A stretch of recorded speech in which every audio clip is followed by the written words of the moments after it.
Ủa giỏ này nó nè. Cho tôi lửa nó bé màu à. Ủa lửa. Cắm được rồi. Bây giờ nó bé cho tỏ sáu ba. Thỏ ra xong nó bé mùi dùa cho vào. Cho tôi thấy cho là thấy có cái nó dầm cho nó. Bé dùa trò và cho ít chọn cho ủ chua họ. Cho bé ủ họ nó này. Cho liền.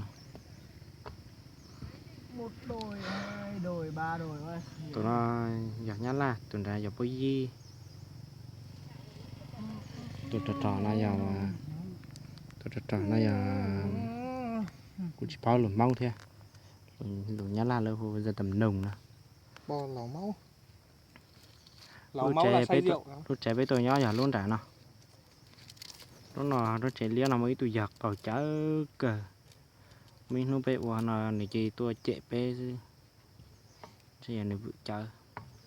Tất cả thì nó lại tiền để vự chớ. Cho cái nó một nó bón ra bây giờ một trò xa Tuyên Quang nha.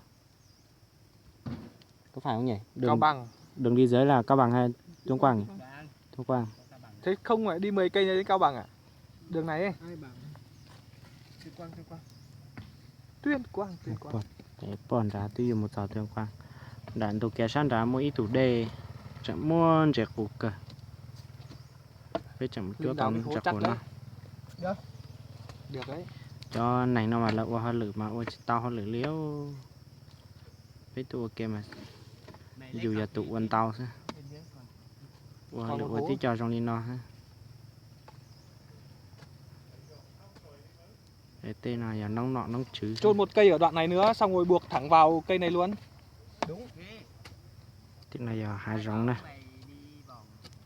Chắc cháu nó chạy hai rong ta. Thế hai rong là bị thứ hú.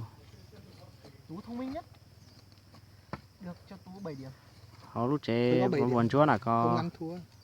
Lấy dùng buồn tao cả nữa. Kìa có chờ nhau họ lúc trẻ luôn qua. Lúc trẻ buồn chúa là sẽ cậu bé tuần buồn trò nhau họ cậu bé tuần làm buồn này.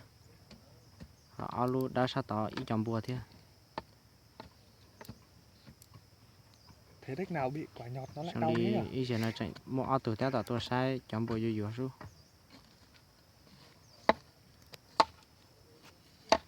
thế liền nó bé chạy vô cho ta để cho ron ta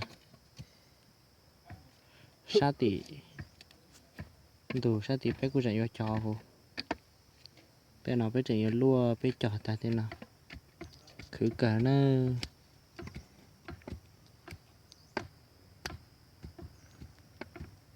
Xong rồi. Đào nốt. Đây nhỉ. Được chưa? Ok chưa?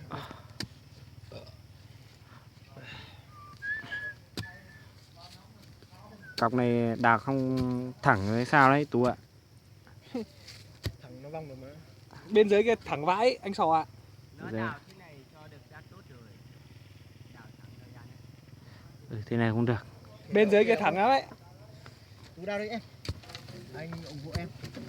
Đào đi. Đào ở dưới gốc này này. Đào một cây ở đây xong là để một cọc ở trên này nữa. Còn một cọc là dùng là có rễ cây đâu đấy. túng cảnh cho nó. Cày nát dưới cây. Đào dưới này một tí đi. Hả? Nhìn đẹp phết nhỉ làm ấy. Tú ơi. Đào dưới này đi. Dưới góc cây này này. Dưới gốc cây này về làm gì? Anh bị Mấy đào đấy làm gì mà thẳng gốc cây to kia. Buộc bên ngoài này cũng được. Trong này này. Vào đây này. Yeah, thằng Tú này. Nếu mày không. Tao nhìn thấy mày học cũng giỏi mà. Sao mày tính cái này mày tính yếu thế. Đào hai hố ở trên nữa là buộc vào cây kia là nữa xong.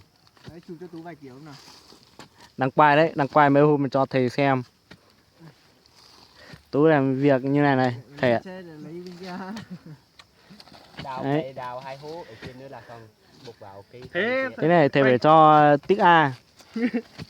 Thằng riêng thằng Tú là phải tích A, còn tao chấp nhận tao tích B rồi. Tao lấy tích B thôi. Cái này ai đây? Bá quá. Thằng Linh đào chứ thằng nào đào. Lục Tiểu Linh đồng đào. Ê, cây này cây của Hà Linh đào nha. Còn cây này là cây Tú. Còn ở dưới ruộng là của tôi.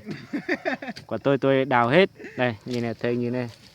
Nhiều chưa? À, chụp ảnh đi, đây, soi. Chụp ảnh cho thầy xem cái thứ con về trang điểm nữa. Ô, một tệ đút chế. Soi điện thoại mới đúng không? Nhiệm vụ chụp ảnh ấy.